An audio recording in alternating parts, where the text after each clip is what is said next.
ବିଜୁ ଜନତା ଦଳ ଶାସନରେ ରହିପାରିବ ନାହିଁ।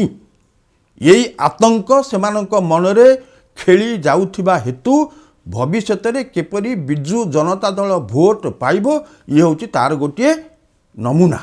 ସରକାର ଓଡ଼ିଆ ଭାଷାକୁ ନ୍ୟାୟ ଦେଇନାହାନ୍ତି। ତେବେ ଏ ଭାଷା ସମ୍ମିଳନୀ ଯେ ସରକାରଙ୍କ ଏକ ନିର୍ବାଚନୀ କାର୍ଯ୍ୟକ୍ରମ, ଆଗକୁ ନିର୍ବାଚନ ଆସୁଛି, ଲୋକଙ୍କ ଉପରେ ସରକାର ପ୍ରଭାବ ପକାଇବାକୁ ଚାହୁଁଛନ୍ତି ଯେ ହେ ଲୋକମାନେ, ହେ ଓଡ଼ିଆ ମାନେ, ଆମେ ତମ ସହିତ ଅଛୁ। ନାଇଁ, ତାର ଯଦି ଭାଷା ସମ୍ପର୍କିତ, ଭାଷାର ସମୃଦ୍ଧି ସମ୍ପର୍କିତ ସାମାନ୍ୟତମ ଧାରଣା ଥିବ, ସିଆକୁ ଛେପ ପକାଇବ। ହଁ, ରାସ୍ତାଘାଟ ଚିକଣ ହେଉଛି, ସବୁ କ'ଣ କାମ ହେଉଛି, କିନ୍ତୁ ତାର ବୌଦ୍ଧିକ ବିକାଶ କାହିଁ, ବୌଦ୍ଧିକ ସ୍ତରରେ ଚିନ୍ତା କାହିଁ, ବୌଦ୍ଧିକ ପ୍ରତିଯୋଗିତା କରିବା ପାଇଁ ଓଡ଼ିଆ ମାନେ କେତେ ସମର୍ଥ। ଯୁବକ ଯଦି ଏମିତି ବୁଲୁଥିବ, ମଦ ବୋତଲ ଧରିକରି ବୁଲୁଥିବ, ସେ ଯୁବକ କେବେ ହେଲେ ଜାତିର ବୌଦ୍ଧିକ ବିକାଶ ପାଇଁ ଚିନ୍ତା କରିପାରିବ କି, କାର୍ଯ୍ୟ କରିପାରିବ କି? ସରକାର ବହୁତ ଆଘାତ କରୁଛନ୍ତି। ସରକାର ଚାହୁଁଛନ୍ତି ଏସବୁ ଯେମିତି ନଷ୍ଟ ହୋଇଯାଉ, କିନ୍ତୁ ତା ସତ୍ତ୍ୱେ ସୁଦୃଢ଼ ଭିତ୍ତିଭୂମି ଥିବା ହେତୁ ଓଡ଼ିଆ ଭାଷାଟି ବଞ୍ଚିଛି।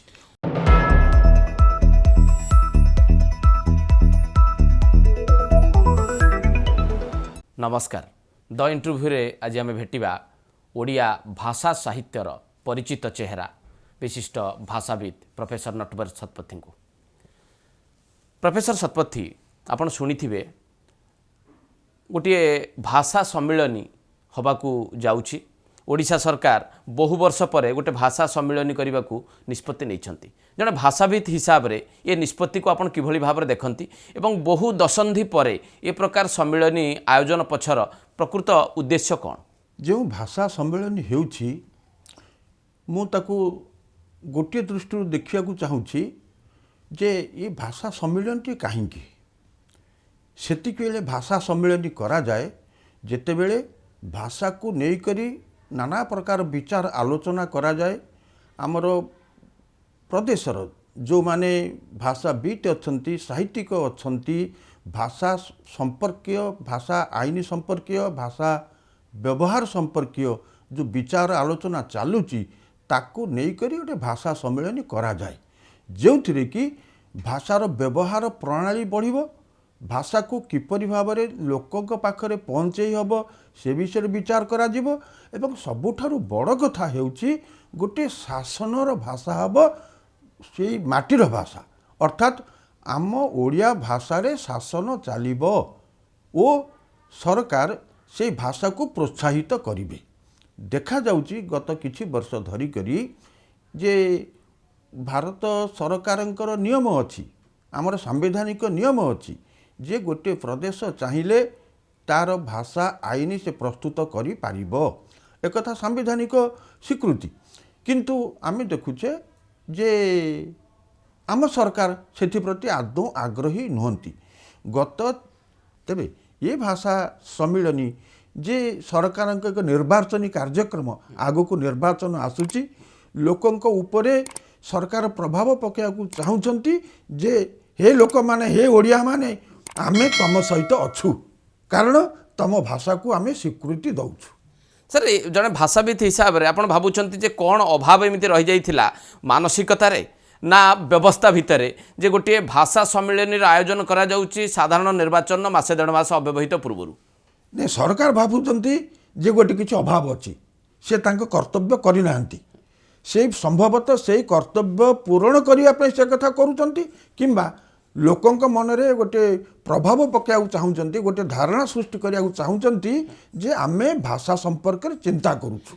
प्रोफेसर शतपथी, दुई दशंधि को आपण केभली भाव में देखती जे ओडिया भाषार व्यवहार किभली भाव में रही आम व्यवस्था भितर सरकार ओडिया भाषा को केते गुरुत्व देइचंती लागुछि आपण को जे गोटे निर्वाचित सरकार लंबा समय धरि केटी क्षमता रही ओडिया भाषा प्रति जो न्याय प्रदर्शन करने कथा ताहा करिछि कि ने सरकार ओडिया भाषा को न्याय देई नाहंती। आमे जेहेतु विशेषकर मु गत 20-30 वर्ष धरिकरी ये भाषा आंदोलन सहित संपृक्त तार गोटे संक्षिप्त इतिहास मु कहिबी। 2011 मसीह आमे दाबी करिलु जे ओडिया भाषा को शास्त्र मान्यता मिलू ଓଡ଼ିଆ ଭାଷାରେ ଶାସନ ଚାଲୁ ଏବଂ ଗୋଟିଏ ଓଡ଼ିଆ ବିଶ୍ୱବିଦ୍ୟାଳୟ ଗଠିତ ହେଉ ଏକଥା ଆମେ କହିଲୁ। ଆମର ଯେଉଁ ସଂଗଠନ ଅଛି ଓଡ଼ିଆ ଅଧ୍ୟୟନ ଓ ଗବେଷଣା ସଂସ୍ଥା, ମୁଁ ଏବଂ ମୋର ଜଣେ ଛାତ୍ର ଡକ୍ଟର ସୁବ୍ରତ କୁମାର ପୃଷ୍ଟି, ମୁଁ ଧନ୍ୟବାଦ ଦେବି ଓଡ଼ିଆ ଯୁବକମାନଙ୍କ ଭିତରେ ସେ ଏକମାତ୍ର ଯୁବକ ଯେ ଚାକିରି ନଥାଇ ଯାହା କିଛି ସେତେବେଳେ ଗବେଷଣା କରୁଥିଲା, ସ୍କଲରସିପ୍ ପାଉଥିଲା, ସେ ସ୍କଲରସିପ୍ ପଇସାକୁ ବ୍ୟବହାର କରିକରି ସେ ଓଡ଼ିଶା ସାରା ବୁଲିଛି, ବହୁ ଜାଗାରୁ ତଥ୍ୟ ସଂଗ୍ରହ କରିଛି। ଯେହେତୁ ମୋ ପାଖରେ ପଢ଼ୁଥିଲା, ମୋ ଅଧୀନରେ ଗବେଷଣା କରୁଥିଲା, ତେଣୁ ମୋ ପ୍ରତି ସେ ଟିକେ ବିଶ୍ୱସ୍ତ ଥିଲା ଏବଂ ତାର ମଧ୍ୟ ଭାଷା ଅନୁରାଗଟି ଥିଲା। ଆମେ ଯେତେବେଳେ 2011 ମସିହାରେ ଦାବି କରିଲୁ ଓଡ଼ିଆ ବିଶ୍ୱବିଦ୍ୟାଳୟ ହେଉ, ଆମର ଜଣେ ସଭ୍ୟ ଥିଲେ ସେତେବେଳେ ବିଧାୟିକା ମଲ୍ଲିକ ଶିପ୍ରା ମଲ୍ଲିକ, ସେ ଗୋଟିଏ ଅଣ ସରକାରୀ ବିଲ୍ ଆଗତ କରିଲେ। ସେତେବେଳେ ଆମେ ସମସ୍ତେ ଅତି ଆଗ୍ରହରେ 20-30 ଜଣ ଲୋକ ଯାଇକରି ଆମେ ବିଧାନସଭାରେ ଉପସ୍ଥିତ ଥିଲୁ। ସେଠି ମାନ୍ୟବର ବାଚସ୍ପତି କହିଲେ ଯେ ସରକାର ଭାବୁଛନ୍ତି ସେଇଭଳି ଗୋଟିଏ ବିଲ୍ ଆଣିବେ, ତେଣୁ ଆପଣ ଏ ବିଲ୍ଟି ପ୍ରତ୍ୟାହାର କରିନିଅନ୍ତୁ। ଆମେ ଖୁବ୍ ଖୁସି ହେଲୁ ଏବଂ ଶିପ୍ରା ମଲ୍ଲିକ ବିଲ୍ଟି ପ୍ରତ୍ୟାହାର କରି ଆଣିଲେ। କିନ୍ତୁ ତାପରେ ସରକାର ନୀରବ ରହିଲେ, କିଛି କହିଲେ ନାହିଁ। ଏହାପରେ 2015 ମସିହାରେ ଆମେ ଯେତେବେଳେ କରିଲୁ ଅନଶନ, ସେତେବେଳେ ଗଜାନନ ମିଶ୍ର ବୋଲିକରି ଆମର ଟିଟିଲାଗଡ଼ର ଜଣେ ଓକିଲ, ସିଏ ଅନଶନ କରିଲେ। ଅନଶନ 8 ଦିନ ଚାଲିଲା। ବହୁତ ସମର୍ଥନ ଆମେ ପାଇଲୁ। ବିପୁଳ ଲୋକ ଆସିଥିଲେ, ବିଭିନ୍ନ ସମୟରେ ଦିନ ରାତି ସେଠି ବସୁଥିଲେ, ନାନା ପ୍ରକାର ଧ୍ୱନି ଦେଉଥିଲେ। କିନ୍ତୁ ସରକାର ସେତେବେଳେ ହଠାତ୍ ଡକେଇଦେଲେ, ନାଇଁ ନାଇଁ ଆପଣମାନେ ଏଟା ୱିଡ୍ର କରିନିଅନ୍ତୁ, ଆମେ ବିଚାର କରିବୁ। ତାପରେ ଜୁଲାଇ 1ରୁ ଜୁଲାଇ 8 ପର୍ଯ୍ୟନ୍ତ ଆମେ ଅନଶନ ଚାଲିଥିଲା। ତାପରେ ଅଗଷ୍ଟ 1 ତାରିଖ ଦିନ ପ୍ରଥମ ମନ୍ତ୍ରୀସ୍ତରୀୟ ବୈଠକ ବସିଲା। ଆମମାନଙ୍କୁ ଡକାଗଲା ଏବଂ ସରକାରୀ କର୍ମଚାରୀ ମଧ୍ୟ କିଛି ଥିଲେ ଏବଂ ସେଥିରେ ଆଲୋଚନା କରାଗଲା, ନିଷ୍ପତ୍ତି ନିଆଗଲା ଯେ ସରକାର ବିଭିନ୍ନ ପ୍ରକାର ଭାଷାର ଉନ୍ନତି ପାଇଁ ବିଭିନ୍ନ ପ୍ରକାର ପଦକ୍ଷେପ ନେବେ ଏବଂ ଗୋଟେ ସ୍ୱତନ୍ତ୍ର କମିଟି ମଧ୍ୟ ହେଲା। ସେ କମିଟିରେ ମଧ୍ୟ ଆମେ ଥିଲୁ। କ'ଣ କ'ଣ କରାଯିବ, ଆପଣଙ୍କର ସହରାଞ୍ଚଳରେ ସରକାରୀ ସ୍ତରରେ ବିଭିନ୍ନ ଅଫିସ ଗୁଡ଼ିକରେ ଯେଉଁ ନେମ୍ ପ୍ଲେଟ୍ ନାମଫଳକ ଲେଖା ହେଉଛି, ସେ ନାମଫଳକକୁ ଆମେ ପ୍ରଥମେ ବିରୋଧ କଲୁ ଏବଂ ସରକାର କହିଲେ ନାଇଁ ସେ ନାମଫଳକ ଗୁଡ଼ିକ ସବୁଠି ଓଡ଼ିଆରେ ହେବ। ଏହିପରି ନାନା ପ୍ରକାର ସେଠି ନିଆଗଲା, ନିଷ୍ପତ୍ତି ନିଆଗଲା, କିନ୍ତୁ ସେ ନିଷ୍ପତ୍ତି କୌଣସିଟି କାର୍ଯ୍ୟକାରୀ ହେଲା ନାହିଁ। ପ୍ରଫେସର ଶତପଥୀ, ଆପଣଙ୍କର ଏ କ୍ଷୋଭ, ଏ ଅବଶୋଷ ମନରେ ରହିଛି ଯେ ଯାହା ଆପଣ ଉଦ୍ୟମ କରିଛନ୍ତି ଓଡ଼ିଆ ଭାଷାକୁ ସରକାରୀ ସ୍ତରରେ ବ୍ୟବହାର କରାଇବା ପାଇଁ ଏବଂ ଯେଉଁ ନିର୍ଦ୍ଦେଶନାମା ଜାରି ମଧ୍ୟ କରିଥିଲେ ରାଜ୍ୟ ସରକାର ଅତୀତରେ ଆପଣଙ୍କର ମନେ ଅଛି ଯେ ଏହାକୁ ସମସ୍ତେ ବ୍ୟବହାର କରିବେ ବୋଲି, ଆଜି ଦିନରେ ସରକାର ତାଙ୍କ କହିଥିବା କଥା ଏବଂ ଦେଇଥିବା ନିର୍ଦ୍ଦେଶ କାର୍ଯ୍ୟକାରୀ କରିଛନ୍ତି କି? କୌଣସି ଗୋଟିଏ କାର୍ଯ୍ୟକାରୀ ହେଇନାହିଁ। ଉଦାହରଣ ସ୍ୱରୂପ ଆପଣ ଯାଆନ୍ତୁ, ଦେଖିବେ ଭୁବନେଶ୍ୱରରେ ଯେକୌଣସି ଅଫିସ୍ ଦେଖନ୍ତୁ, ସାଧାରଣ ଅଫିସ୍ ଦେଖନ୍ତୁ, ସରକାରୀ ଅଫିସ୍ ବା ବେସରକାରୀ ଅଫିସ୍, ଏପରିକି ଓଡ଼ିଶାର ଲବ୍ଧ ପ୍ରତିଷ୍ଠିତ ସାହିତ୍ୟିକ ବା ସରକାରୀ ଅଫିସର, ସେମାନଙ୍କ ଘର ଆଗରେ କେଉଁ ପ୍ରକାର ସାଇନ୍ ବୋର୍ଡ଼ ଲାଗିଛି, ନାମଫଳକ ଲାଗିଛି, ସବୁ ଇଂରେଜୀରେ ପ୍ରାୟ। ଆମେ ଥରେ ଆମର କିଛି ଯୁବକ ଥିଲେ, ବୁଲି ବୁଲିକି ଚାରିଆଡ଼େ କଳା ମାରିଦେଲେ। ସେ ତାଙ୍କୁ ଗିରଫ କରାଗଲା, ନାନା ପ୍ରକାର ଧମକ ଦିଆଗଲା, ସେ ଉଦ୍ୟମଟି ଆମର ବନ୍ଦ ରହିଲା। ତେଣୁ ଅନେକ ସମୟରେ ଆମେ ଅତ୍ୟନ୍ତ କ୍ଷୁବ୍ଧ ହେଇକିରି ପ୍ରତିବାଦ କରିଛୁ, ବିଭିନ୍ନ ପ୍ରକାର ପ୍ରତିବାଦ କରିଛୁ। ପ୍ରଫେସର ଶତପଥୀ, ଜଣେ ଓଡ଼ିଆ ଭାବରେ, ଭାଷାବିତ୍ ଭାବରେ ଆପଣଙ୍କ ମନ କ'ଣ କହୁଛି, ଆପଣଙ୍କ ମନର କଥା କ'ଣ ଯେ ପ୍ରକୃତରେ ଓଡ଼ିଶା ସରକାର ଓଡ଼ିଆ ଭାଷାକୁ ଯେଉଁ ଭାବରେ ଦେଖିବା କଥା, ଯେଉଁଭଳି ଭାବରେ ବ୍ୟବହାର କରିବା କଥା ଏବଂ ସାଧାରଣ ଲୋକଙ୍କର ଆବେଗ ସହିତ ଓଡ଼ିଆ ଭାଷା ରହିବା କଥା, ସେଥିରେ କରିଛନ୍ତି ଏମାନେ କ'ଣ? ନାଇଁ, ଯୋଡ଼ି ନାହାନ୍ତି। ଆବେଗ ସହିତ ଯଦି ଭାଷାଟିକୁ ଯୋଡ଼ି ଦିଆଯାଏ ତାହେଲେ ଗୋଟେ କିଛି ଭିନ୍ନ କିଛି ଘଟିବ। ଆମେ ଯାହା ଚାହୁଁଛୁ ତାହା କରିପାରିବୁ। କାରଣ ଓଡ଼ିଆ ଭାଷାଟି ବହୁ ପ୍ରାଚୀନ ଭାଷା। ଆମେ ଯେତେବେଳେ ଶାସ୍ତ୍ର ମାନ୍ୟତା ପାଇଁ କାମ କରିଲୁ, ଦେଖାଗଲା ଅତୀତରେ ଆମର ପ୍ରତ୍ନତତ୍ତ୍ୱବିତ୍ ମାନେ କହିଛନ୍ତି ଯେ ଓଡ଼ିଶାରେ ଯେତିକି ଆମର ରହିଛି ଗିରି ଖୋଲ ରହିଛି, ସେ ଗିରି ଖୋଲରେ ଓଡ଼ିଆ ଲିପିର ପ୍ରାଚୀନ କଥା ସବୁ ରହିଛି, ପ୍ରାଚୀନ ରୂପ ସବୁ ରହିଛି। ଏଇଭଳି ସେ ଲିପିଗୁଡ଼ିକୁ ଧରିକରି ନାନା ପ୍ରକାର ଚିତ୍ର କରାଯାଇଛି ଏବଂ ଯେହେତୁ ଲିପି ଚିତ୍ର ଏସବୁ ଗୋଟିଏ ଭାଷା ସହିତ ସମ୍ପୃକ୍ତ, ଗୋଟିଏ ସଂସ୍କୃତି ସହିତ ସମ୍ପୃକ୍ତ, ତେଣୁ ଆମେ ସେଥିରୁ କିଛି ପାଇପାରିବୁ, ଉତ୍ସାହ ପାଇପାରିବୁ, ତଥ୍ୟ ପାଇପାରିବୁ, ପ୍ରେରଣା ପାଇପାରିବୁ। ଆମେ ଶାସ୍ତ୍ର ମାନ୍ୟତା ପାଇଁ କାମ କରିଲା ବେଳେ ସେଗୁଡ଼ିକୁ ବିଚାର କରିଥିଲୁ, ଦେଖିଥିଲୁ। ଅର୍ଥାତ୍ ଓଡ଼ିଆ ଭାଷା କେତେ ପ୍ରାଚୀନ ତାକୁ ଆମେ ପ୍ରତିଷ୍ଠା କରିପାରିଲୁ, ଯାହାଫଳରେ କି ସ୍ୱୀକୃତି ପାଇଲା। ତେଣୁ ଏଇଥିରୁ ଗୋଟିଏ ସଂକେତ ମିଳିଲା ଯେ ଯେହେତୁ ଆମର ପ୍ରାଚୀନତା ରହିଛି, ଏକ ସମୃଦ୍ଧ ଓଡ଼ିଆ ଏକ ସମୃଦ୍ଧ ଜାତି, ଜାତି ଯେତେବେଳେ ସମୃଦ୍ଧ ହେବ ଭାଷା ନିଶ୍ଚିତ ସମୃଦ୍ଧ ହେବ। ତେଣୁ ଅତୀତର ଇଏ ସମୃଦ୍ଧିକୁ ବିଚାର କରିବା ପାଇଁ ଆମ ଭିତରେ ସେତିକି ଶକ୍ତି ନାହିଁ, ସାହସ ନାହିଁ ବା ଅର୍ଦ୍ଧନ ନାହିଁ। ପ୍ରଫେସର ଶତପଥୀ, ବହୁ ବର୍ଷ ପରେ ଯେଉଁ ଦାବି ଆପଣଙ୍କର ଥିଲା, ଗୋଟେ ଓଡ଼ିଆ ବିଶ୍ୱବିଦ୍ୟାଳୟର ଦାବି ଥିଲା, ଏବେ ଗୋଟେ ଓଡ଼ିଆ ବିଶ୍ୱବିଦ୍ୟାଳୟର ବିଲ୍ଡିଂ ଲୋକାର୍ପିତ ହେଇଛି। ୟାକୁ ନେଇକି ଜଣେ ଓଡ଼ିଆ ହିସାବରେ, ଭାଷାବିତ ହିସାବରେ ପ୍ରଫେସର ଶତପଥୀ ଗର୍ବ କରିବେ କି ଯେ ଗୋଟେ ବଡ଼ କଥା ହେଇଗଲା, ବଡ଼ କାମଟେ ସରକାର କରିଦେଲେ? ମୁଁ ଆଦୌ ଗର୍ବ କରିବି ନାହିଁ, ବରଂ ଲଜ୍ଜାରେ ମୋ ମୁଣ୍ଡ ତଳୁକୁ ହେଇଯାଉଛି। ଆମେ ବିଶ୍ୱବିଦ୍ୟାଳୟ ଦାବି ଯେତେବେଳେ କରିଥିଲୁ, ମୁଁ କହିଲି 2011 ମସିହାରେ ଯେଉଁ କଥା ବିଲ୍ କଥା ମୁଁ କହୁଥିଲି, ଯାହା ସରକାର ବହୁ ପରେ କହିଲେ ଆମେ ଓଡ଼ିଆ ବିଶ୍ୱବିଦ୍ୟାଳୟ କରିବୁ। କିନ୍ତୁ ବର୍ତ୍ତମାନ ଯେପରି ଭାବରେ ଓଡ଼ିଆ ବିଶ୍ୱବିଦ୍ୟାଳୟ ଆରମ୍ଭ ହେଇଛି ସେ ବିଷୟରେ ଜନସାଧାରଣଙ୍କୁ ଟିକେ ଜଣାଇଦେବା ଉଚିତ। ଜନସାଧାରଣ ଭାବୁଛନ୍ତି ଯେ ଓଡ଼ିଆ ବିଶ୍ୱବିଦ୍ୟାଳୟ ହେଲା ମାନେ ଆମର ସମସ୍ତ ବୌଦ୍ଧିକ ଚର୍ଚ୍ଚା ବା ଆମର ଯେଉଁ ଭବିଷ୍ୟତରେ ଯେଉଁ ପିଲାମାନେ ଆସିବେ, ଯେଉଁମାନେ ବିଭିନ୍ନ ସ୍ତରରେ ସରକାରୀ ବେସରକାରୀ ବିଭିନ୍ନ ସ୍ତରରେ ନିଯୁକ୍ତି ପାଇବେ, କାମ କରିବେ, ସେମାନେ ସମ୍ଭବତଃ ଆମ ଭାଷା ଆମ ସାହିତ୍ୟର ବିକାଶ କଥା କହୁଥିବେ, ବିକାଶ କଥା ଚିନ୍ତା କରିବେ। କିନ୍ତୁ ଏ ଧାରଣାଟି ସମ୍ପୂର୍ଣ୍ଣ ଭାବରେ ଭୁଲ। ଆମେ ଏଇଥିପାଇଁ ଓଡ଼ିଆ ବିଶ୍ୱବିଦ୍ୟାଳୟର ପ୍ରତିଷ୍ଠା କହୁଥିଲୁ ଯେ ଓଡ଼ିଆ ଭାଷାରେ ଆମେ ଇଞ୍ଜିନିୟରିଂ ପାଠ ପଢ଼େଇ ପାରିବା, ଆମେ ଡାକ୍ତରୀ ପାଠ ପଢ଼େଇ ପାରିବା, ଆମେ ଅନ୍ୟାନ୍ୟ ଯେକୌଣସି ସାମାଜିକ ଶାସ୍ତ୍ର ବା ବିଷୟଗୁଡ଼ିକ ରହିଛି ସେଗୁଡ଼ିକୁ ମଧ୍ୟ ଆମେ ପଢ଼େଇ ପାରିବା। ଆମେ ଏ କଥାକୁ କହୁଛୁ ଯେ ତାମିଲନାଡ଼ୁ ଏବଂ ଆନ୍ଧ୍ରପ୍ରଦେଶ, କେରଳ ପ୍ରଦେଶ ଏସବୁ ଗୁଡ଼ିକର ଅନୁଧ୍ୟାନ ସ୍ଥିତିକୁ ଅନୁଧ୍ୟାନ କରିଛୁ। ସେଠୁ ମଧ୍ୟ ଆମେ ବହୁତ ପ୍ରକାର ଆଣିଛୁ, ଯାହାକୁ ତଥ୍ୟ ଆଣିଛୁ। ସେ ରାଜ୍ୟରେ ତ ତେଲୁଗୁରେ, ତାମିଲରେ ପଢ଼ାଯାଉଛି, ଇଞ୍ଜିନିୟରିଂ ପାଠ ପଢ଼ା ହେଉଛି, ଡାକ୍ତରୀ ପାଠ ପଢ଼ା ହେଉଛି, ସେଇ ଭାଷାରେ ପଢ଼ା ହେଉଛି ଏବଂ ବହୁତ ବହୁତ କଥା ସେମାନେ ସବୁ କରିଛନ୍ତି। ନିଜ ଭାଷାକୁ ସେମାନେ ଉନ୍ନତ କରିବାକୁ ଯାଇକରି ଏମିତି ବିଶ୍ୱରେ କୌଣସି କଥା ନାହିଁ, କୌଣସି ସ୍ଥାନ ନାହିଁ ତେଲୁଗୁ, ତାମିଲ, ମଲୟାଲମ ଲୋକ ତାକୁ ଖେଦି ନ ଯାଇଛନ୍ତି। ତେଣୁ ଆମର କହିବାର ତାତ୍ପର୍ଯ୍ୟ ଏହା ହେଉଛି ଯେ ଭାରତବର୍ଷରେ ଯେତେ ପ୍ରାଚୀନ ଭାଷା ଅଛି, ଦକ୍ଷିଣ ଭାରତର ଭାଷା ଯେଉଁ 4ଟି ଭାଷା ତେଲୁଗୁ, ତାମିଲ, ମଲୟାଲମ, କନ୍ନଡ଼, ଏ 4ଟି ଭାଷାକୁ ଛାଡ଼ିଦେଲେ ଓଡ଼ିଆ ହେଉଛି ଅନ୍ୟତମ ପ୍ରାଚୀନ ଆର୍ଯ୍ୟ ଭାଷା। ଓଡ଼ିଆ ଭାଷା ସହିତ ଅନ୍ୟ କୌଣସି ଭାଷା ଭାରତର ପ୍ରାଚୀନ ଆର୍ଯ୍ୟ ଭାଷା ସମକକ୍ଷ ହୋଇପାରିବ ନାହିଁ। ପ୍ରଫେସର ଶତପଥୀ, ତାହେଲେ ଏଇ ବିଶ୍ୱବିଦ୍ୟାଳୟ ସ୍ଥାପନ ନେଇକି ଆପଣ ଖୁସି ନୁହନ୍ତି? ନାଇଁ, ମୁଁ ଖୁସି ନୁହେଁ ଏଇଥିପାଇଁ ଯେ ଯଦି ମୋ ଭାଷାର, ଆମ ଭାଷାର ଯଦି ଏତେ ରହିଛି, ସମୃଦ୍ଧି ରହିଛି, ସାମର୍ଥ୍ୟ ରହିଛି, ଭାବ ପ୍ରକଟ କରିବାର ତାର ଯଥେଷ୍ଟ ଅଭିଜାତ ଶବ୍ଦ ରହିଛି, ତାହେଲେ ଆମେ କାହିଁକି ସେଠି ବର୍ତ୍ତମାନ ଓଡ଼ିଆ ପଢ଼େଇବୁ? ମୋର ପ୍ରଶ୍ନ ହେଉଛି ଯେ ଓଡ଼ିଆରେ MA ପଢ଼େଇବା ପାଇଁ ଓଡ଼ିଶାରେ 20ଟି କଲେଜ ରହିଛି।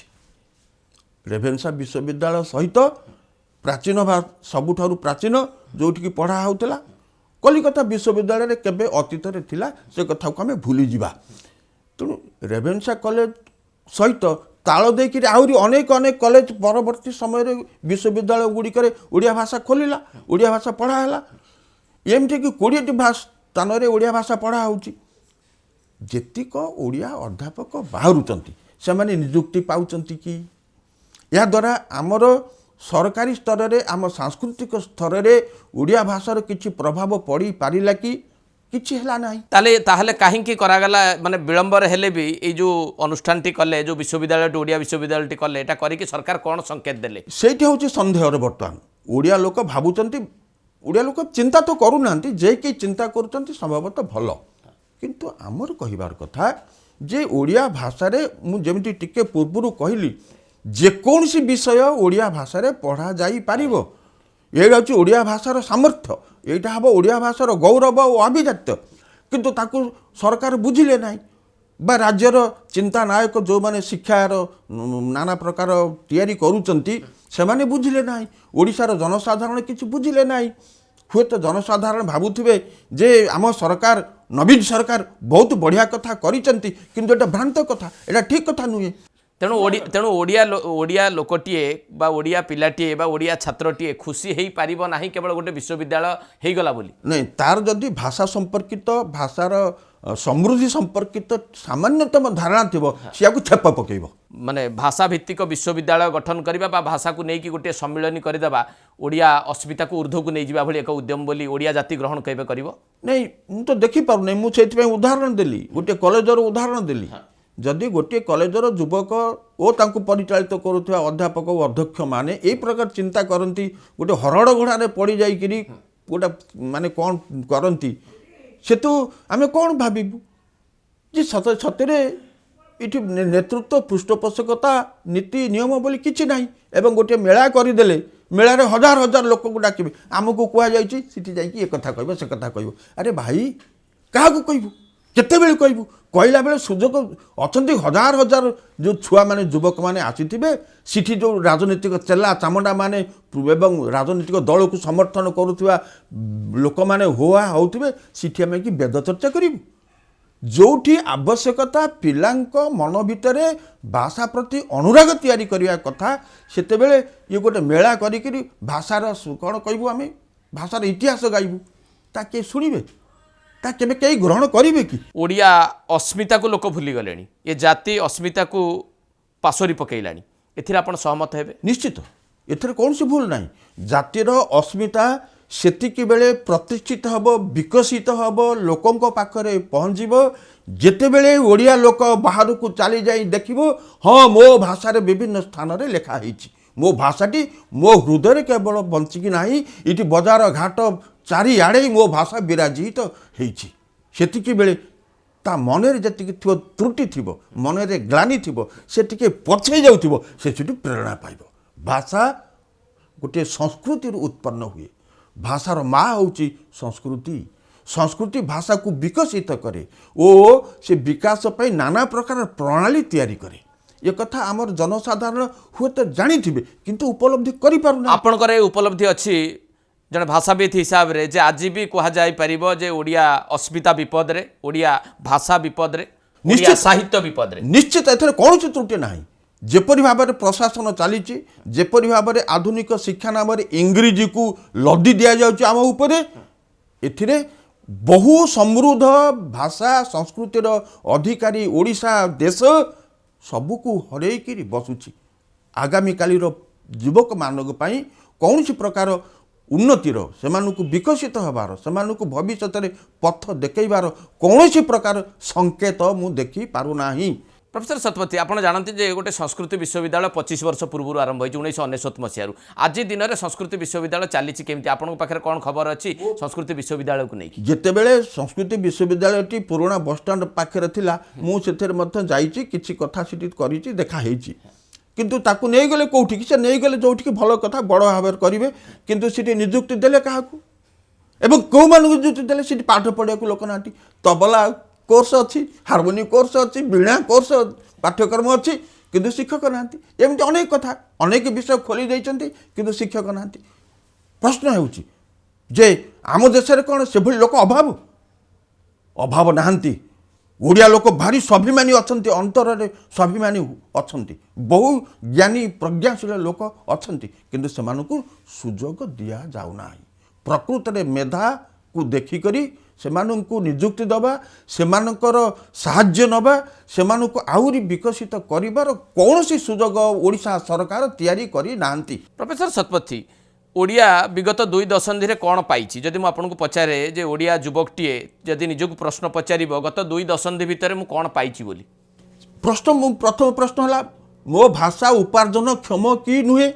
ଯେତେବେଳେ ପାଠ ପଢ଼ିକି ଯାଉଛନ୍ତି ସେ କହୁଛନ୍ତି ମୁଁ ଡିଗ୍ରୀଟିଏ ପାଇଲି, ମୋ ଭାଷାରେ ମୁଁ କହିପାରିବି କି, ମୋ ଭାଷାରେ ମୁଁ ଲେଖିପାରିବି କି, ମୋ ଭାଷାରେ ମୁଁ ଭାବ ବ୍ୟକ୍ତ କରିପାରିବି କି, ତାର ସୁଯୋଗ ନାହିଁ। ଅର୍ଥାତ୍ ଭାଷାଟା କିପରି ରୋଜଗାରକ୍ଷମ ହେବ, ଓଡ଼ିଆ ଯେଉଁମାନେ ପଢ଼ିଛନ୍ତି ସେମାନେ କିପରି ଭାବରେ ବିଭିନ୍ନ ସ୍ଥାନରେ ନିଯୁକ୍ତି ପାଇବେ, ଦୁଇ ପଇସା ରୋଜଗାର କରିପାରିବେ, ସେ ଚିନ୍ତା ସରକାରଙ୍କ ନାହିଁ। ସେ ପ୍ରକାର କୌଣସି ସୁବିଧା ସରକାର ତିଆରି କରିପାରିନାହାନ୍ତି।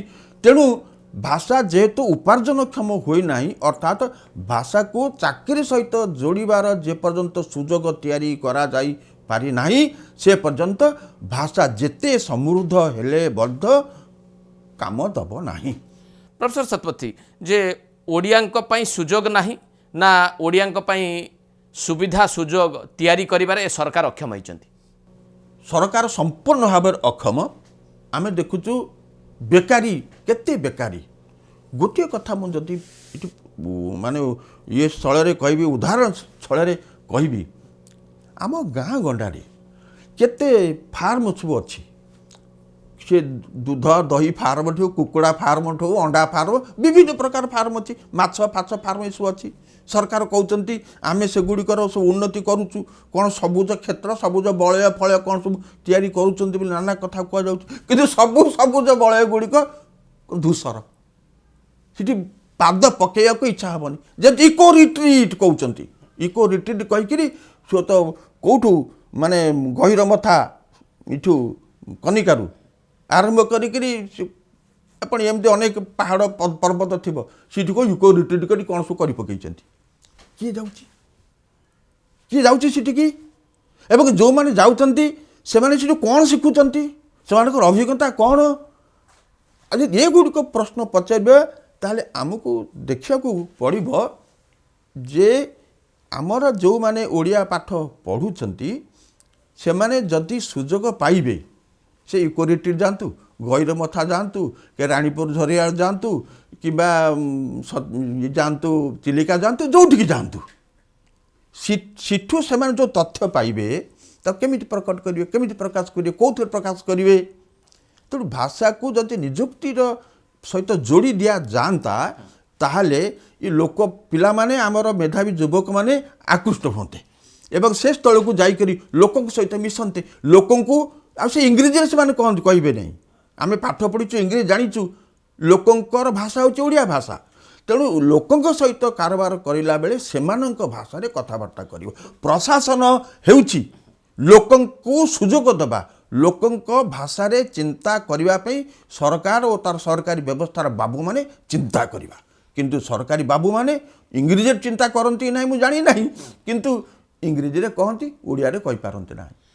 ପ୍ରଫେସର ଶତପଥୀ, ଦୀର୍ଘ ସମୟ ଆପଣ ଶିକ୍ଷାଦାନ କରିଛନ୍ତି। ଆଜି ଦିନରେ ଓଡ଼ିଶା ସରକାରଙ୍କର ଗୋଟେ ନୂଆ କାର୍ଯ୍ୟକ୍ରମ ଚାଲିଛି, ନୂଆ ଓ ବୋଲି ତାକୁ କୁହାଯାଉଛି। ଏ ନୂଆ ଓ କାର୍ଯ୍ୟକ୍ରମର ସ୍ୱରୂପଟାକୁ ନଟବର ଶତପଥୀ କିଭଳି ଦେଖନ୍ତି? ଆମେ ବ୍ୟକ୍ତିଗତ ଭାବରେ ମୁଁ ଏ ବିଷୟରେ ବହୁତ ଧନ୍ଦୀ ହେଇଗଲିଣି। ଆଉ ବିଶ୍ରାମ ବୋଲି ଗତ 15 ଦିନ ବିଶ୍ରାମ ନାହିଁ। ପ୍ରତ୍ୟେକ ଦିନ କୁଆଡ଼କୁ ଯା ପିଲାମାନଙ୍କୁ ବୁଝା, କିନ୍ତୁ ସେଠି ବୁଝୁଛି କିଏ? କେତେ ପିଲା ଆସୁଛନ୍ତି ସେଠି? ଭୋଜି ଭାତ ଚାଲିବ, ନାଚ ଗୀତ ଚାଲିବ, ଭୋଜି ଭାତ ନାଚ ଗୀତରେ ପିଲା ମସଗୁଲ, ଆଡ଼େ ଭାଷା ସମ୍ପର୍କୀୟ ଚିନ୍ତା କରିବା, ଭାଷା ସମ୍ପର୍କୀୟ କିଛି ଶୁଣିବା ସେମାନଙ୍କ ପାଇଁ ସମୟ ନାହିଁ। এই କାର୍ଯ୍ୟକ୍ରମର ଉଦ୍ଦେଶ୍ୟଟି କ'ଣ ପ୍ରଫେସର ଶତପଥୀ ସାଧିତ ହେଉଛି ଆପଣ ଦେଖୁଛନ୍ତି? ଏ କାର୍ଯ୍ୟକ୍ରମର ଉଦ୍ଦେଶ୍ୟ ହେଉଛି ନବୀନ ପଟ୍ଟନାୟକ ହେଉଛନ୍ତି ମହାନ, ଯେହେତୁ ମହାନ ତାଙ୍କୁ ତାଙ୍କ ଚିହ୍ନରେ ଭୋଟ ମାର। ଇଏ ହେଉଛି ନୂଆ ଓଡ଼ିଶାର, ଇଏ ହେଉଛି ନୂଆ ଓଡ଼ିଶାର ବାର୍ତ୍ତା ଏବଂ ତାକୁ ପ୍ରଚାର କରିବା ପାଇଁ ଯେତେ ତାଙ୍କର ସବୁ ଅଛନ୍ତି ସହାୟକ ସେମାନେ ବାଧ୍ୟ କରୁଛନ୍ତି, ଯାହା ଆମେ ସବୁ ଖବର ପାଉଛୁ ବାଧ୍ୟ କରୁଛନ୍ତି ଯେ ତମେ ଆସ। ମୁଁ ଗୋଟିଏ କଲେଜକୁ ଯାଇଥିଲି, ସେଠି ଅଧ୍ୟାପକ ବେଳେ ବହୁତ ଥିଲେ, ତାଙ୍କର ଯେ ଅଧ୍ୟକ୍ଷ ପ୍ରିନ୍ସିପାଲ ମୁହଁରେ ହାତ ଧରିକି ବସିଲେ, କହିଲେ କ'ଣ ନା ସାର୍ କାଲି ଚିଠି ପାଇଛୁ, ଆମେ ଏତେ ପିଲାଙ୍କୁ ନେଇକରି ଯିବୁ, ଏତେଟା ବସ୍ ଆମେ ସ୍ଥିର କରିଛୁ, ପିଲାଙ୍କୁ 100 ଟଙ୍କାର 100-150 ଟଙ୍କାର ଟିଫିନ୍ ଦେବୁ, ତାଙ୍କୁ ନେଇକି ଏତେ ପିଲାଙ୍କୁ ଆମେ ପହଞ୍ଚେଇବୁ। ଆଜ୍ଞା ଏସବୁ କରିବା ପାଇଁ ଆମକୁ ସମୟ କେତେବେଳେ? ଆମେ ପାଠ କଥା ଚିନ୍ତା କରିବୁ, ପରୀକ୍ଷା ହେଲେ କି ନାହିଁ ସେ କଥା ଚିନ୍ତା କରିବୁ, ମୂଲ୍ୟାଙ୍କନ ଅର୍ଥାତ୍ ଭାଲ୍ୟୁଏସନ୍ ପରୀକ୍ଷା ଖାତା ଦେଖାଇବା ପାଇଁ ଲୋକ ପଠାଇବୁ, ଏ କଥାକୁ ଆମେ କରିବୁ ନା ବସ୍ ଯୋଗାଡ଼ କରିବୁ, ପିଲାଙ୍କୁ ନେବୁ, ତାଙ୍କୁ ଟିଫିନ୍ ଦେବୁ, ପାଣି ଦେବୁ, ବିଡ଼ି ସିଗାରେଟ୍ ଦେବୁ, ପାନ ଦେବୁ, ଏସବୁ ଆମେ କାମ କରିବୁ? ସରକାର କାହିଁକି ମୁଁ ଜାଣିନି ଚିନ୍ତିତ ହେଉଛନ୍ତି ଯେ ତାଙ୍କ ସରକାର ଯେ ବିଜୁ ଜନତା ଦଳ ଶାସନରେ ରହିପାରିବ ନାହିଁ। ଏଇ ଆତଙ୍କ ସେମାନଙ୍କ ମନରେ ଖେଳି ଯାଉଥିବା ହେତୁ ଭବିଷ୍ୟତରେ କିପରି ବିଜୁ ଜନତା ଦଳ ଭୋଟ ପାଇବ ଇଏ ହେଉଛି ତାର ଗୋଟିଏ ନମୁନା, ଇଏ ହେଉଛି ତାର ଗୋଟିଏ କ'ଣ କହିବା ପ୍ରଣାଳୀ, ଗୋଟେ ପ୍ରସ୍ତୁତି, ଇଏ ଭୋଟ ପ୍ରଚାର। ମାନେ ନୂଆ ଓଡ଼ିଶା ଗଠନ ପାଇଁ ନୁହେଁ, ଇଏ କେବଳ କ୍ଷମତାରେ ରଖିବା ପାଇଁ ଏ ପ୍ରକାର ନୂଆ ଓଡ଼ିଶା ଗଠନ କରିବାର ତିଳେ ମାତ୍ର କାହାର ଆକାଂକ୍ଷା ନାହିଁ ବା ସ୍ୱପ୍ନ ନାହିଁ। ଏସବୁ କ୍ଷମତା କେମିତି ଆସିବ, କ୍ଷମତାକୁ ଆମେ ଜାବୁଡ଼ି ଧରିବୁ, ସେଥିପାଇଁ ଏସବୁ ନାନା ପ୍ରକାର ବ୍ୟବସ୍ଥା ଚାଲିଛି। ପ୍ରଫେସର ଶତପଥୀ, ଜଣେ ଓଡ଼ିଆ ଭାବରେ ଆପଣଙ୍କୁ କେଉଁ କଥାଟା ଅତ୍ୟନ୍ତ ଆଘାତ ଦେଉଛି, କେଉଁ କଥାଟା ଅତ୍ୟନ୍ତ ବ୍ୟଥିତ କରୁଛି ଆଜି ଦିନରେ? ଯେ ସତରେ ମୁଁ ଅନ୍ତରଙ୍ଗ ଭାବରେ କହିବି ଯେ ଯେହେତୁ ମୋ ଭାଷାଟି ମୋ ସଂସ୍କୃତିଟି ବହୁ ପ୍ରାଚୀନ ବହୁ ସମୃଦ୍ଧ, ତାହାକୁ ଉପଯୁକ୍ତ ସ୍ଥାନ ମିଳୁନାହିଁ। ଓଡ଼ିଆଙ୍କ ହିତରେ ପ୍ରକୃତରେ ଗୋଟେ ସରକାର ଏଠି କାମ କରୁଛି ବା ଏ ଯେଉଁ ସରକାରଟି ଲୋକପ୍ରିୟ ସରକାର ବୋଲି ନିଜକୁ ଦାବି କରୁଛି ସେ ଓଡ଼ିଆଙ୍କ ହିତରେ ବୋଲି ଏ ଅନୁମାନ କେହି କରିବେ କି, ଏ ପ୍ରକାର ଆଶା କେହି ରଖିବେ କି ଏ ସରକାରଠୁ? ନାଇଁ, ରଖିବେ ନାହିଁ। କିନ୍ତୁ ଆମର ବିକାଶର ଦୁଇଟି କଥା ଅଛି। ଗୋଟିଏ ହେଉଛି ଆମର ଯାକୁ ଆଙ୍ଗିକ ବା କାୟିକ ବୃଦ୍ଧି ବୋଲି କହିବା, ହଁ ରାସ୍ତାଘାଟ ଚିକଣ ହେଉଛି, ସବୁ କ'ଣ କାମ ହେଉଛି, କିନ୍ତୁ ତାର ବୌଦ୍ଧିକ ବିକାଶ କାହିଁ, ବୌଦ୍ଧିକ ସ୍ତରରେ ଚିନ୍ତା କାହିଁ, ବୌଦ୍ଧିକ ପ୍ରତିଯୋଗିତା କରିବା ପାଇଁ ଓଡ଼ିଆମାନେ କେତେ ସମର୍ଥ ଓ ଓଡ଼ିଆମାନଙ୍କ ସେଥିପାଇଁ ଲାଳସା ଅଛି, ସେ ଚିନ୍ତା କାହିଁ? ଯୁବକ ଯଦି, ମୁଁ କହିଲି ଯୁବକ ଯଦି ଏମିତି ବୁଲୁଥିବ ମଦ ବୋତଲ ଧରିକିରି ବୁଲୁଥିବ, ସେ ଯୁବକ କେବେ ହେଲେ ଜାତିର ବୌଦ୍ଧିକ ବିକାଶ ପାଇଁ ଚିନ୍ତା କରିପାରିବ କି, କାର୍ଯ୍ୟ କରିପାରିବ କି? ତାର ସେ ସାମର୍ଥ୍ୟ ନାହିଁ ବୋଲିକି ଆମେ କହିବା ନାହିଁ, ସେ ସାମର୍ଥ୍ୟ ଅଛି, ତାକୁ ଆମେ କିପରି ଭାବରେ ବିନିଯୋଗ କରୁଛୁ। ଅର୍ଥାତ୍ ଆମ ଯୁବକମାନଙ୍କର ବୌଦ୍ଧିକ ବିକାଶ ହେବା ପରି କେତେ କେତେ ସୁଯୋଗ ସରକାର ତିଆରି କରିଛନ୍ତି, ଏଇଠି ହେଉଛି ବଡ଼ ବିଚାରର କଥା। ଆମେ ଦେଖୁଛୁ ସେ ଦିଗରେ ଆମେ ନିରାଶ ହେଉଛୁ, କୌଣସି ସୁଯୋଗ ନାହିଁ। ଆପଣ ଅନୁଭବ କରୁଛନ୍ତି କି ପ୍ରକୃତରେ ଭାଷା ସାହିତ୍ୟ ସଂସ୍କୃତି ଓଡ଼ିଶାରେ ଆଜି ବିପଦରେ ପଡ଼ିଯାଇଛି? ନିଶ୍ଚିତ ଭାବରେ ବିପଦରେ ପଡ଼ିଛି। ମୁଁ କହିଲି ପୂର୍ବରୁ ଆମର ଯେତିକି ସମୃଦ୍ଧି ରହିଛି ସାମର୍ଥ୍ୟ ସେ ଅନୁସାରେ ନାହିଁ। ଗୋଟେ ଭାଷା ଗୋଟେ ସଂସ୍କୃତି ସାମର୍ଥ୍ୟ ତିଆରି କରିବ, ଆମର ସାମର୍ଥ୍ୟର ଅଭାବ ରହିଛି ଓ ସାମର୍ଥ୍ୟ ଅଧିକ ମିଳିବା ପାଇଁ ଆମେ କୌଣସି ଉଦ୍ୟମ କରୁନାହୁଁ, ସେଭଳି କୌଣସି ସୁଯୋଗ ତିଆରି କରୁନାହୁଁ। ଆଜିର ବ୍ୟବସ୍ଥା ଏବଂ ବିକାଶ এই দুইটি শব্দକୁ যদি ମୁଁ ଆପଣଙ୍କୁ କହିବି ଟିକେ ডিফাইন କରିବା ପାଇଁ দর্শকଙ୍କୁ ବୁଝେଇ ଦେବା ପାଇଁ ଯେ ବିକାଶ କହିଲେ ପ୍ରଫେସର ନଟବର ଶତପଥୀ ଆଜିର ମାନେ ଓଡ଼ିଆ ଭାଷା ସାହିତ୍ୟକୁ ନେଇକି ଯାହା ଦେଖୁଛନ୍ତି ସେ ପ୍ରକୃତ ବିକାଶ ବୋଲି ଆମେ କହିବା। ଆମର ଐତିହ୍ୟ ଆମର ସଂସ୍କୃତିକୁ ସୁରକ୍ଷା ଯେଭଳି ଭାବରେ ଦିଆଯାଇଛି ତାହା ଯଥେଷ୍ଟ ବୋଲି ଏ ଜାତି ପାଇଁ ଆମେ କହିବା? କଦାପି ନୁହେଁ। ଆମର ବ୍ୟବସ୍ଥାଟି ରୁଗ୍ଣ। ବ୍ୟବସ୍ଥା ହେଉଛି ଲୋକଙ୍କ ପାଇଁ ସୁଯୋଗ ତିଆରି କରିବା, କିନ୍ତୁ ବ୍ୟବସ୍ଥା ଯଦି ସୁଯୋଗ ତିଆରି କରିବ ନାହିଁ ତାହେଲେ ଉନ୍ନତି କିପରି ହେବ? ତେଣୁ ଆମର ସବୁ ସମ୍ଭାବନା ଅଛି, ଆମର ଉପାଦାନ ଅଛି, ଆମର ମୂଳ ଭିତ୍ତି ଅଛି, କିନ୍ତୁ ସେଇ ମୂଳ ଭିତ୍ତି ଉପରେ ଯେଉଁ ହର୍ମ୍ୟ ଯେଉଁ କୋଠାଘର ତିଆରି ହେବ ସେ କୋଠାଘରଟି କାହିଁ? ଯଦି ଭିତ୍ତିଟି ଦୁର୍ବଳ ହୋଇଥାଏ ତାହେଲେ କୋଠାଘର ତିଷ୍ଠି ପାରିବ ନାହିଁ, ଅଳ୍ପ ସମୟରେ ଭୁଷୁଡ଼ି ପଡ଼ିବ। କିନ୍ତୁ ଆମର ଭିତ୍ତିଟି ବହୁ ସୁଦୃଢ଼ ହୋଇଥିବାରୁ, ବହୁ ପ୍ରାଣବନ୍ତ ହୋଇଥିବାରୁ, ବହୁ ପ୍ରତିଷ୍ଠିତ ଓ ପ୍ରାଚୀନ ହୋଇଥିବାରୁ ସରକାର ବହୁତ ଆଘାତ କରୁଛନ୍ତି। ସରକାର ଚାହୁଁଛନ୍ତି ଏସବୁ ଯେମିତି ନଷ୍ଟ ହୋଇଯାଉ, କିନ୍ତୁ ତା ସତ୍ତ୍ୱେ ସୁଦୃଢ଼ ଭିତ୍ତିଭୂମି ଥିବା ହେତୁ ଓଡ଼ିଆ ଭାଷାଟି ବଞ୍ଚିଛି। ଓଡ଼ିଆ ଭାଷା ତଥାପି ଲୋକେ କହୁଛନ୍ତି, ଆଦର ହେଉଛି, ସିନେମାଠୁ ଆରମ୍ଭ କରି ନାନା ପ୍ରକାର ଲୋକ ସମ୍ପୃକ୍ତ ବିଷୟ ଗୁଡ଼ିକ ତିଆରି ହେଉଛି। ଆଜିର ସିନେମା ସଙ୍ଗୀତ ନୃତ୍ୟ ଗୀତ ଏସବୁ ବେଶ ସମୃଦ୍ଧ।